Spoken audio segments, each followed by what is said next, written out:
Bismillahirrahmanirrahim. Pasangan ingin berpisah karena sulit berkomunikasi dan merasa tidak ada cinta lagi ke kita. Sementara kita sudah berusaha keras untuk berubah sesuai keinginannya, tapi tetap dianggap salah di matanya.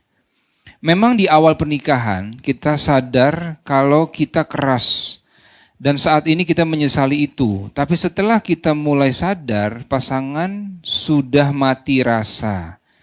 Harus seberapa sabar mempertahankan perkawinan, Ustadz?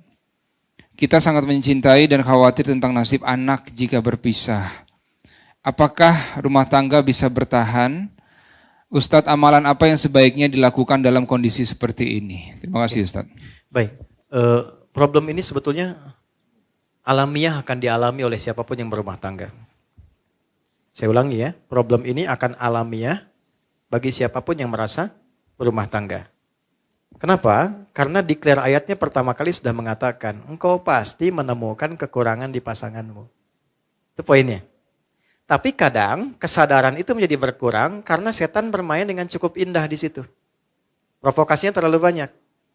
Apa yang pertama kali setan tanamkan pada pasangan ketika melihat pasangannya kurang baik terlihat adalah sikap putus asa. Melihat keadaan itu sehingga menyimpulkan sudah tidak mungkin kemudian untuk berjalan bersama-sama dan rahmat Allah tidak turun lagi di situ. Itu problem. Maka bagaimana kemudian menguji itu semua? Ada dua timbangannya. Pertama, lihat baik-baik pada konteksnya. Satu, konteks perbedaan apa yang muncul di antara keduanya itu? Apakah sikap atau perbuatan maksiat? Gitu. Bedakan. Secara fikih nanti berbeda hukumnya. Misal, kalau sikapnya mengarah pada perbuatan maksiat. Dia nggak mau sholat, sering mabuk, ya, sering mengonsumsi hal yang dilarang dan sebagainya, berpengaruh buruk pada anak, pada ini dan sebagainya, dan bisa membawa. Dan sudah berulang kali diingatkan, diminta, dibawa, sulit dan sebagainya. Ya, mau direhab dan sebagainya, sulit misalnya dan seterusnya. Nah, sementara pengaruh-pengaruhnya tetap kuat dalam kehidupan keluarga dan bisa menjauhkan yang paling utama adalah ya dari ketaatan kepada Allah Subhanahu wa taala. Maka muncul skema nanti. Dan cara skemanya Quran surah keempat ayat 34 sampai 35. Puncaknya nanti di Quran surah ke-65-nya. Dengan namanya langsung.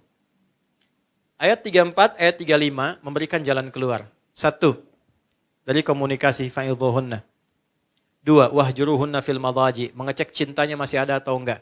Pisah dulu. Dari pisah tempat tidur, pisah ruangan, sampai yang satu dulu ke rumah ibunya atau ke bapaknya.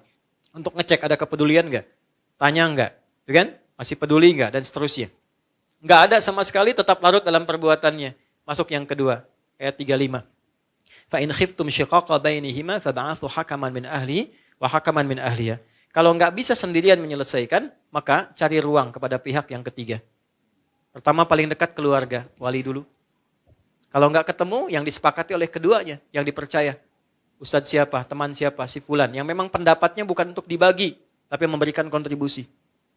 Enggak ketemu di sini, masih belum berubah dari maksiatnya, naik ke sini puncaknya. Sudah dengan keluarga bertemu, nggak bisa berubah, nggak bisa apa, tetap jauh, tetap menjauhkan juga dari Allah, maka muncul yang terakhir. Skema tolak. Ditolak pun ada tahapan, nggak bisa langsung tolak.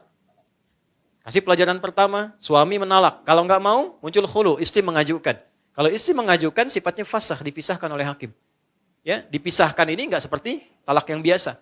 Kalau yang biasa, rujuk sekali, memperbaiki. Itu rujuk itu jangan dipandang rujuk, nggak begitu. Ya, 3 kali suci itu diberi jeda. Supaya berpikir. Jadi spirit tolak awalnya bukan memisahkan. Awalnya menyatukan. Sehingga diberi jeda. Coba 3 kali suci. Berpikir enggak, berpikir enggak, berpikir enggak. Awalnya tolak itu turun untuk menyatukan. Bukan memisahkan. Tapi ketika ini bengal tidak berubah misalnya. Tetap dalam konteks maksiatnya. Maka muncullah perpisahan. Ya, itu pun masih mau dirujuk apa enggak. Kalau enggak ya sudah. Kalau yang perempuannya nikah lagi selesai. Kecuali ini selesai nyambung lagi. Ini dalam konteks maksiat. Tapi dalam konteks perilaku yang bukan maksiat. Misal, karakter. Keras. Ya kan? Macam-macam lah, silahkan keluarkan karakter. 1, 2, 3, 4, 5, dan seterusnya. Sepanjang itu karakter, maka balik ke ayat tadi.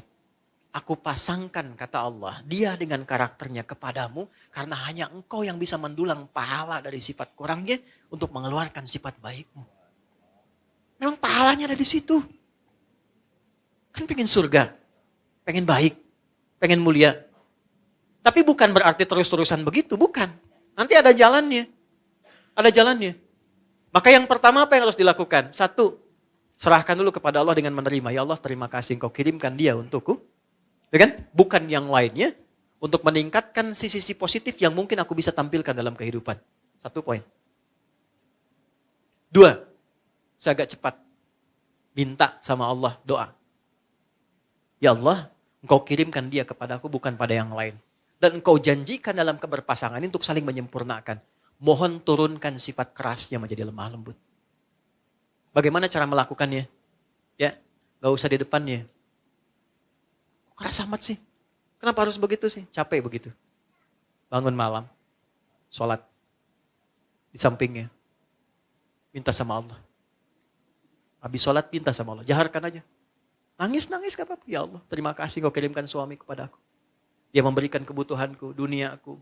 Semua tercukupi baik untuk anak-anak sebagainya. Cuman mohon ya Allah. Engkau yang maha lembut. Lembutkan ia ya Allah. Sebagaimana ibuku bersikap lembut kepadaku. Ayahku gak pernah menyakitiku. Lembutkan ia ya Allah. Berikan kesabaran kepadaku untuk menerima ia menjadi lebih lembut dalam kebaikanmu. Minta kan. Hari pertama, hari kedua. Dan kalimat Qurannya jelas. Jangan pernah ada rasa putus asa untuk meminta. Gitu. Hari pertama, mungkin masih tidur.